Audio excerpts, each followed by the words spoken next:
Assalamu alaikum. Wa alaikum salam. I've heard this lecture of yours before, and you seem always to hit the nail on the head over and over again, Okay. subhanallah. Alhamdulillah. But I wish I could make everybody who ever asked me what marketable degree I was studying for hear this lecture. Because subhanallah, us Muslim women, we're educated, we're intelligent, we're capable, but we're looked at in just the opposite way for not being career women. Yes. And a lot of the sisters here have those questions. I mean, there's so many sisters in line behind me. I was hoping that I would be able to represent all of them in my question. Yes. Basically, in today's world, we're given so many reasons to believe that we should be career women. They say that Khadija, for instance, radiallahu anha, was a woman who worked. She was a businesswoman.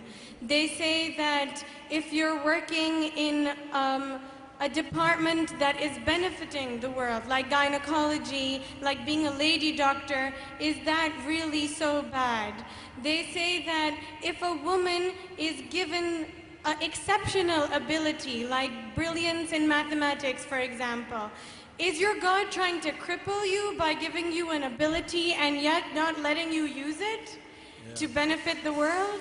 I mean, we're put in such a difficult position. Yes. So please explain, brother, what are we supposed to do to represent ourselves and our religion in the correct manner? MashaAllah. You know, I'm tempted to say, ask Dr. Zakir. I think I will try and answer this question, sister. It's a very, what can I say, what a fantastic question. Jazakallah khair. And I can feel that, you know, I can feel that sort of frustration that you have. You know, I want to reply to this, first of all, with an experience I have of someone I met. This is a sister I met who is a doctor in UK, and she came to me asking me to please help her find a husband. She said to me, this is what she said to me. She said, I see so many sisters, and this is really a problem in England. I see so many sisters, they have studied and they have got their qualifications and they have achieved all of these things, and they reach an age where they are now desperate to get married, yet no one seems to be ready to marry them. And she said, I don't want to end up like the doctor, the non-Muslim doctor in my department, who is very qualified. She's a highly qualified gynecologist, specialist in her field, well respected, yet, and she said, I don't mean this to be rude to her, but she is a miserable, you know, woman. She has, you know, you can see she's so frustrated. She hasn't really had a chance to live her life as a woman, as a mother, and I can feel that she's frustrated by that, and she's like an empty shell. As qualified as she is, this is the issue. She said, I don't want to be like that. I don't want to end up like her. And so this is something we have to understand, that Allah subhanahu wa ta'ala has given woman a nature. And in our beautiful religion, it's about paradigm, sister. It's about how we should behave as Muslims, what we should teach our children, what we should teach our daughters, the environment that we should encourage them.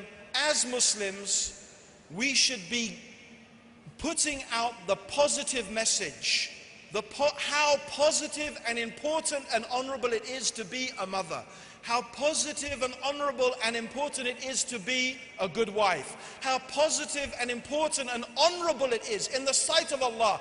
And Muslim society should honor the women who take that role of motherhood, of being wives, of being good daughters, and they should elevate them and honor them.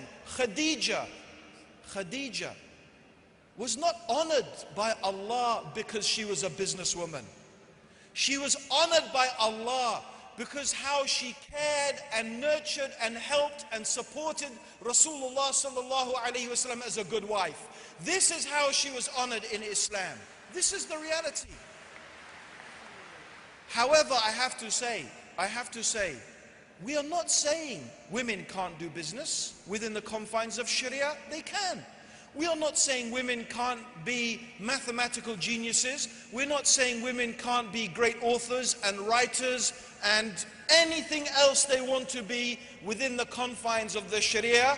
If that's what you feel compelled to do, if that's how a woman feels she has to express the talents that Allah has given her, and she doesn't find a conflict between that and her desire to be a mother and to be a wife, Alhamdulillah, Islam does not say she can't do those things.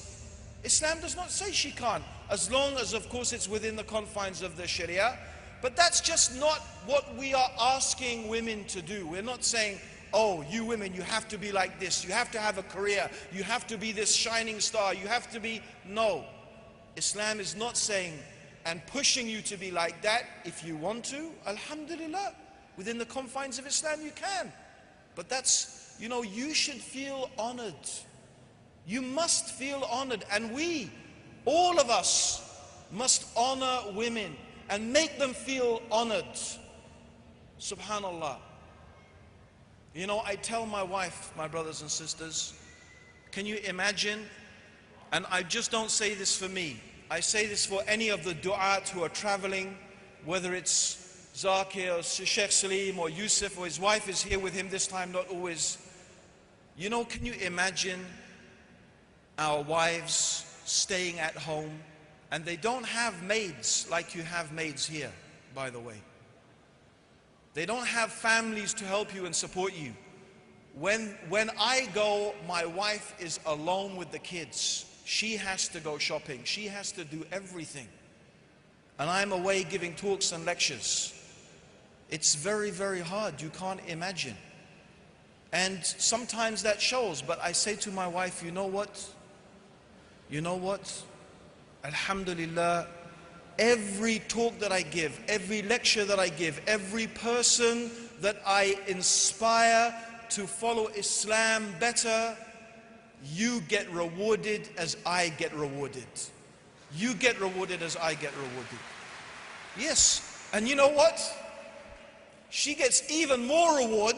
She gets my reward, but she also gets rewarded for bringing up the children and caring for them while I'm away. She's getting even more reward than I'm getting, subhanallah. So, you know, this, we have to make the women feel honored, and they are honored, and Allah subhanahu wa ta'ala, you know, will give them a lofty station and a great reward, inshallah. May Allah bless our Muslim women. May Allah guide our Muslim women. May Allah guide the Muslim men to honor them and to cherish them and respect them with the honor and the cherishing and the respect and the love that they deserve. Alhamdulillahi Rabbil Alameen. Allahumma salli ala Muhammadin wa ala alihi wa sahbihi wa sallam. Wassalamu alaikum wa rahmatullahi wa barakatuh. يا أيها الذين آمنوا أطيعوا الله وأطيعوا الرسول وأولي الأمر منكم